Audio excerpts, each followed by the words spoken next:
idea. And what about Sweetie? Ha-ha! Something to help her clear up leaves.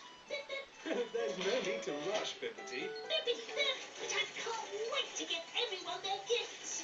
Oh, let me be ready. Oh, Sweetie, here. Ah! Yes, Bibbidi. I've made you all gifts too. Oh, really? Ready. Oh, what's this? Oops, they're supposed to be super swishy swashy skipping ropes. But, they aren't very swishy. No, Hip. They aren't swashy either. Oh dear. Well, I hope Sweetie's gift is okay. I'm sure it will be fine, Bibbidi.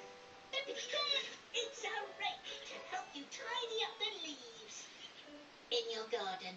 Oh, sorry, Bibbidi.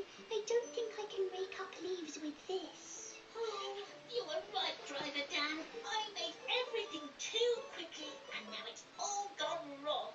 It's all right, Bibbidi. I wanted to give you all perfect gifts.